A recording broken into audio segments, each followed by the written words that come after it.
ჩვენ შორის ერთი სერიოზული განსხვავებაა. ჩვენ დაპირებებს ტყუილად არ ვიძლევით. კარგად გათვლილი და გაანგარიშებული გვაქვს ყველაფერი. მერაბიშვილის ციფრები კი მხოლოდ ამორჩეველთა ყურისათვის არის განკუთვნილი და მათი გულის მოსაგებად არის ნათქვამი. თუმცა ისინი ტყუილებში თავის სიზუნძეს ვერ ერევიან. ჯერ იხით აცხადებენ 1000 ლარიან დახმარებას და შემდეგ სასხვათა შორისო დააკოლებენ, რომ ეს 4 წელზეა გათვლილი. გათვლილი დახადა ერთი ოჯახისათვის. და რა გამოდის ნახეთ, რა გამოდის? რას პირდებიან სინამდვილეში ხალხს? ერთ ოჯახს წელიწადში 250 ლარს, ანუ თვეში 20 ლარს. აი ესეთი მატყუარები არიან ისეთი.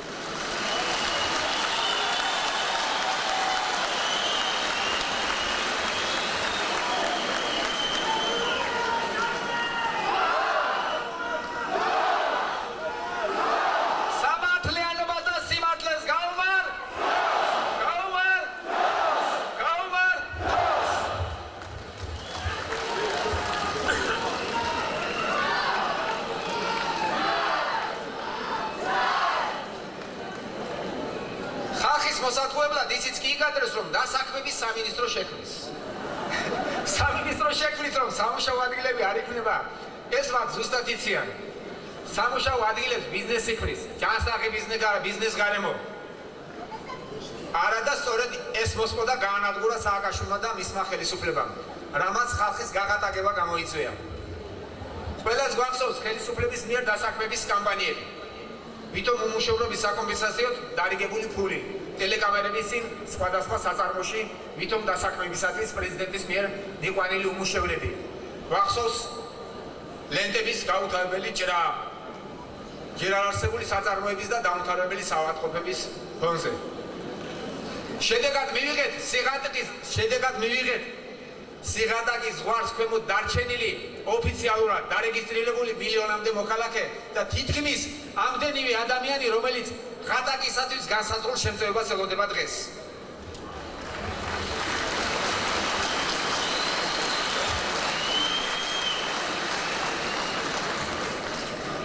ხელისუფლებამ შვენივრად იცის, სადამდე მიიყვანა ქვეყანა და ხალხი და იმის მაგივრად, რომ რეალურად რამე შეცვალოს, ისევ ხალხისათვის ვაში ნაცვლის შეხრა გადაწყვიტა. ქართველი ხალხი დიდხანს ატყუეს, გააღატაკეს და ახლა რასთან ვისწავით ციფრებიც არ უნდა დაასახელონ, ჩვენი ხალხი აღარ მოტყუდება. ესენი ჩვენ ხალხს არ იცნობენ. ჩვენმა ხალხმა ბევრი მოითმინა, ბევრი აპატია, მაგრამ მოთმინება და პატიება ამ ხელისუფლებამ მას სიბრიყვეთ ჩაუთვალა. და ახლაც ფიქრობს. ახლაც ფიქრობს, რომ ადვილად დაიმორჩილოს. ხალხის გაბრიყვება აღარ გამოუვათ. ეს დამთავრდება და ამას ჩვენ აუცილებლად დავამთავრებთ.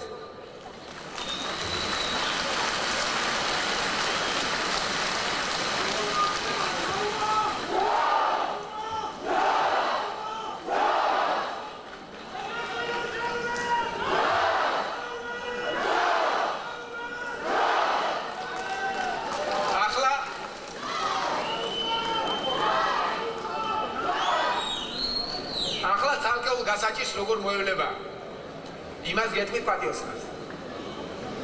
თქვენ პირველ რიგში პატიოსნებას იმსახურებთ. ქართველებო, თქვენ ხომ მხოლოდ ბრძოლისათვის არ გაჩენილ ხართ. თქვენ შრომისა და საქმიანობისათვის, ძმობისა და მეგობრობისათვის უნდა გეცხოვრათ და იცხოვრებთ კიდეც მე ამას გვიდებით. ჩვენ ყველაფერი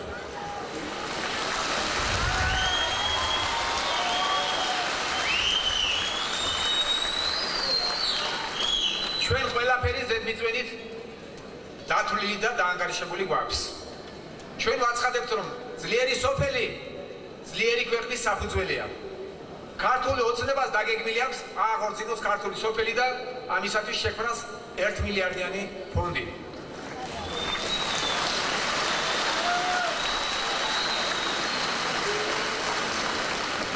ამ ფონდის დახმარებით სოფლის მეურნეობაში დასაქმებული მოქალაქეები შეძლებენ გრძელვადიანი ხელმისაწვდომი და შეღავათიანი სესხების აღებას და ამ ფულით სარგებლობას.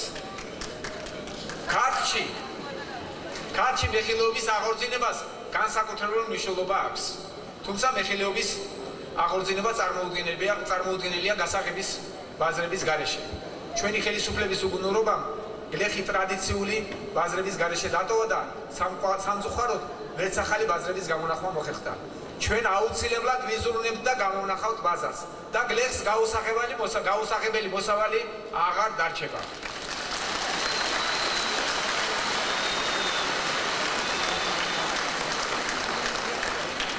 საქართველოში წარმოებული ეკოლოგიურად სუფთა ხილი და ბოსტნეული დიდ შემოსავალს მოუტანს გლეხს, ფერმერს და მთელ ქვეყანას.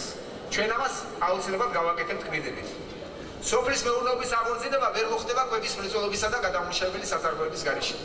ჩვენ ხელს შევუწყობთ მცირე და საშუალო საწარმოების შექმნას, ჩვენ აღარ ვიქნებით დამოკიდებული უცხოეთთან შემოტანილი პროდუქციაზე.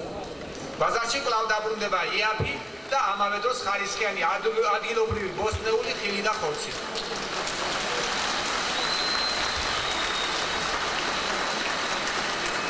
საბოლოოდ კი სოფლის განვითარება საქართველოს კეთილდღეობას ჩაუყრის საფუძველს. მე სიტყვას გავძლევთ, რომ ყველა სოფელს და თითოეულ ოჯახს კეთილდღეობის გზაზე დავაყენებ.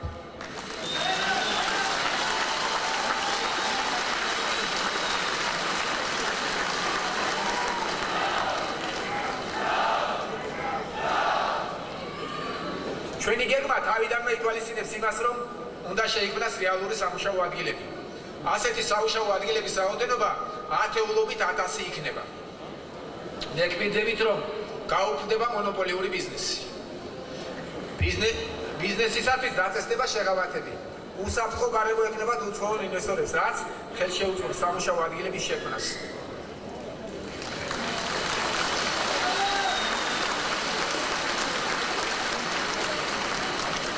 ამავე დროს, რაც განსაკუთრებით მნიშვნელოვანია, ჩვენ დავადგენთ საარსებო მინიმუმის ახალ ზღვარს. ცხადი ეს ზღვარი აღარ იქნება დამამცირებელი. პენსია არ იქნება იმაზე ნაკლები, ვიდრე საარსებო მინიმუმია.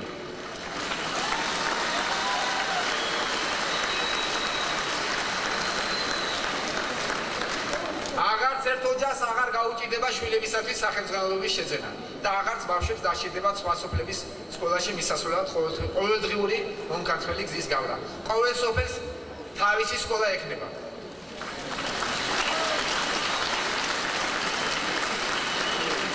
მასწავლებელი იამაკებს თავისი პროფესიით, რადგან მატერიალურადაც სათანადოდ იქნება მისი შრომა დაფასებული და რეალური პროფესიული განამზადებაც მისთვის თავისუფლად ხელმისაწვდომი გახდება.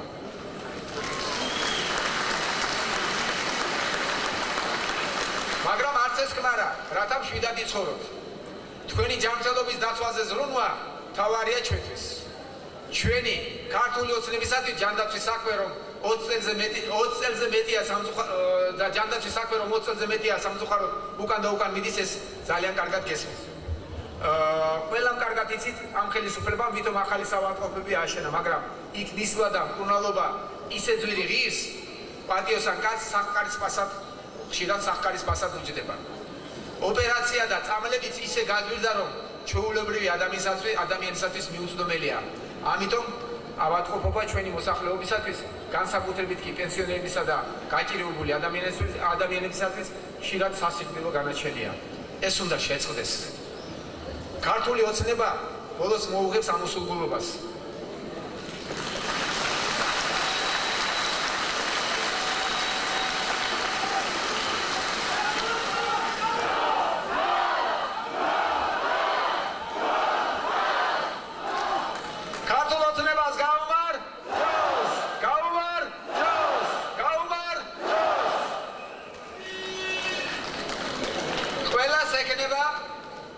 ყოველ თქვენ გაგას სამედიცინო დაზღვევა. გვიდებით ამას.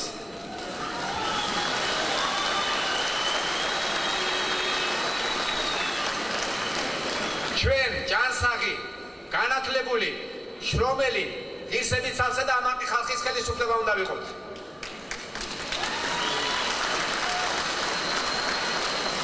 ჩვენ ამას მივახცევთ თქვენთან ერთად, ჩვენ ყველანი ერთად ამას მივახცევთ, მე ამას გვიდებით.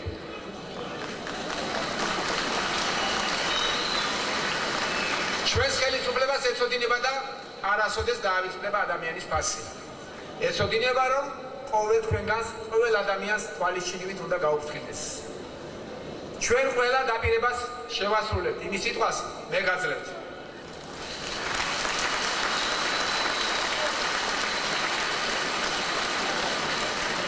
ეს ხელისუფლება რომ დამთავრდება, მის ძალაუფლებას რომ ბოლო ეღება, ამას უკვე თავად სააკაშვილიც კარგად ხედავს და გრძნობს, რადგან მისი ბოლომდროინდელი მოქმედებები ჩემი და ჩემი გუნდის წინააღმდეგ მხოლოდ გონებარეული კაცის ნაფიქრალი შეიძლება იყოს.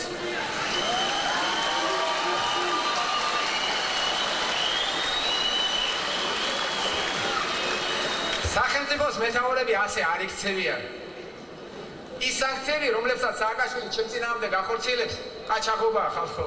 მას არ ენაყოლება არც კანონი, არც სამართალი, არც საზოგადოების განწყობა.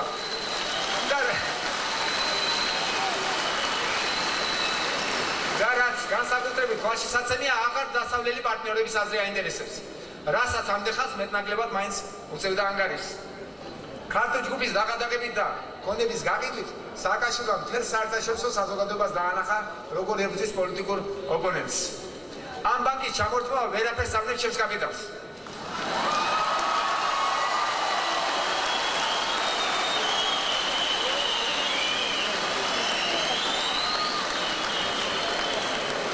ბანკი ქართული ინვესტიციაა. ეს ის პროექტია, რომელიც მე ჩემი სამშობლოსა და ხალხის ხელშეწყობისათვის განვახორციელე. ეს ბანკი მე ჩემი მოგებისათვის არ გამიხსნია. სამშენებლო კომპანიებიც ნახეთ. ბურჯი და ელიტა ბურჯი ორივე დააყადაღეს, სხვადასხვა გულიერი ბურჯის და ელიტა ბურჯის, რომლებიც ასევე გაუგებარი ერთადერთი მიზეზი დააყადაღეს და შეაჩერეს. ეს ერთადერთი მიზეზი გახდათ ის, რომ კოალიცია ქართულ ოცნებას აქირავებდა სატრანსპორტო საშუალებებს ჩვეულებრივ კომერციულ ფასებში. სხვა არავინ არ გვაქირავებს, არავინ არაფერში არ გვეხმარება, ყველა საგრძალული აქვს ეს.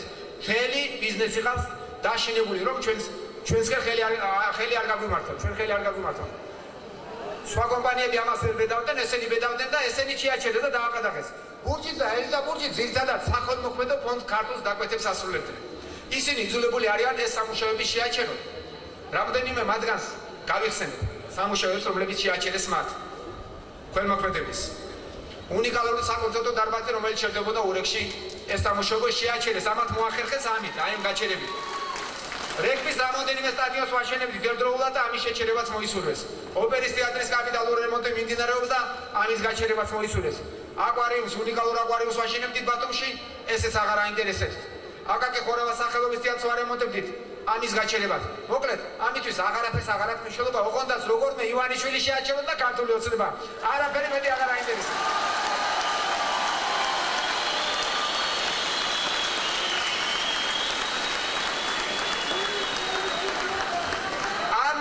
ჩემი შეჩერება და დამარცხება შეუძლებელია, მაგრამ ამათ გათვლის უნარი არ აქვს. ყველაფერი მაგრად იქნება, იცოდეთ, მაგრად დავდგებით.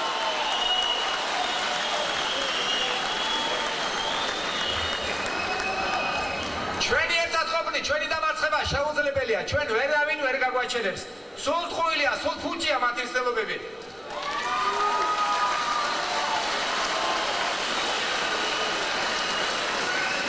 ჩვენ ვერ შეგვაჩერებენ, ვერ დაგვამარცხებენ, რადგან ჩვენ მხარეს არის კანონი და სამართალი, რომელსაც მთელი ცივილიზებული სამყარო აღიარებს.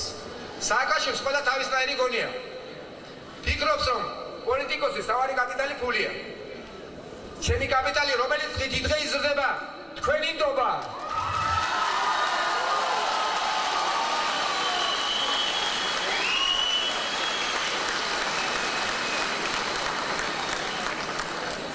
რომელიც მე ჩემმა ხალხმა გამომიცხადა. ჩემი ოცნების ხალხმა, ანუ თქვენ.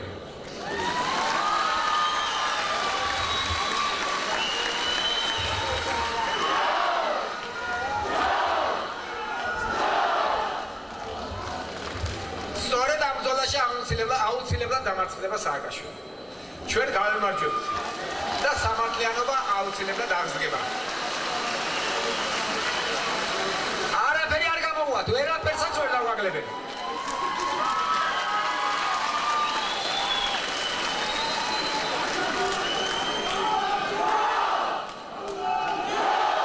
გაუმარ!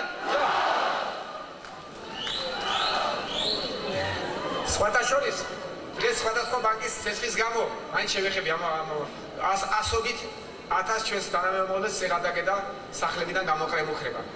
ჩვენ სწავლობთ ამ პრობლემას და აუცილებლად გამონახავთ ისეთ გამოსავალს, რომ ამ ხალხს დავეხმაროთ და ამავდროულად არც საბანკო სისტემა დავაზიანოთ.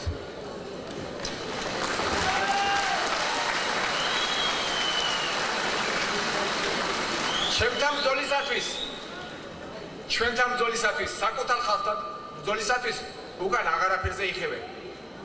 სააკაშვილმა დაჰყო ქართული საზოგადოება, მას ჰყავს თავისი ჟურნალისტები, თავისი მსახიობები და რეჟისორები, მასწავლებლები. საზოგადოება დაჰყო ასაკის მიხედვით, ენის წოდის მიხედვით და ისეთ სფეროშიც კი შეიჭრა და იქაც კი გახლეჩა ადამიანები, როგორიცაა სპორტი, სადაც გუნდურობა წარმატების საწინდარეა. მან საქართველოში სპორტის პოლიტიზება შეძლო. ეს კი იმას ნიშნავს, რომ ჩვენს ქვეყანაში წესით საამაყო და სანიმუშო სპორტსმენს მთავრობა არა სპორტული მიღწევების, არამედ ხელისუფლებისადმი ურმოჭრილი მორჩილების მიხედვით აფასებს. ეს სპორტსმენის გადაგვარებას ნიშნავს.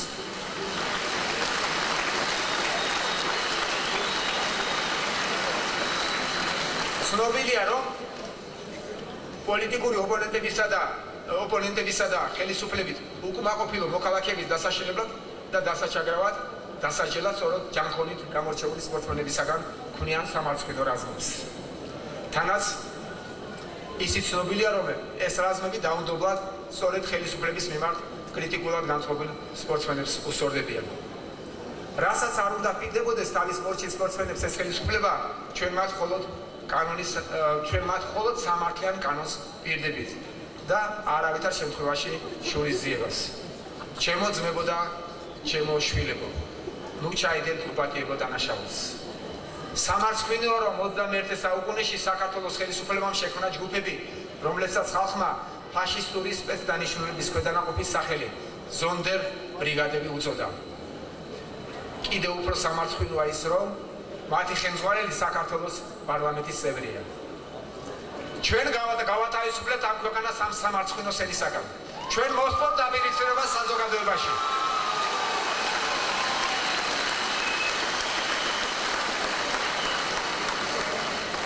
არავის მოეთხოვება ხელისუფლების ერთგულება.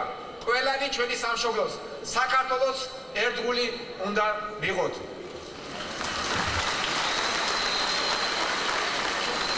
ეს იქნება ჩვენი ქვეყნის განვითარების რეალური გზა.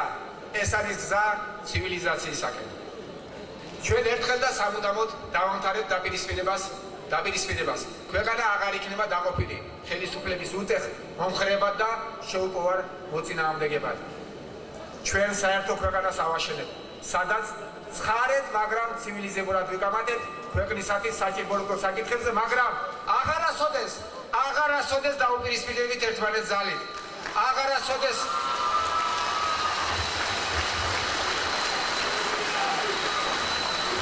აღარასოდეს პირობა დავდოთ, აღარასოდეს დაუპირისპირდებით ერთმანეთს ძალით.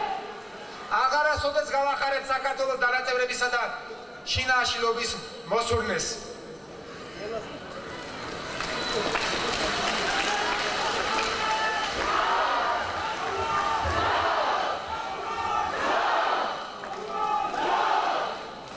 შემოდგომაზე არჩევნებზე გელოდებით. პატიოსანი არჩევანი გავაკეთოთ და ჩვენს დავწმუნდეთ და სოფლიოსაც ვაჩვენოთ, რომ ცივილიზებული სამყაროს ღირსეული წევრი ვართ.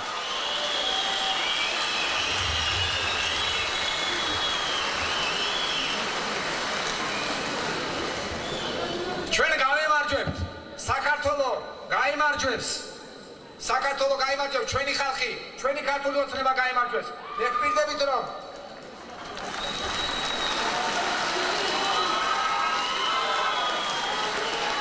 ჩვენს გამარჯვებას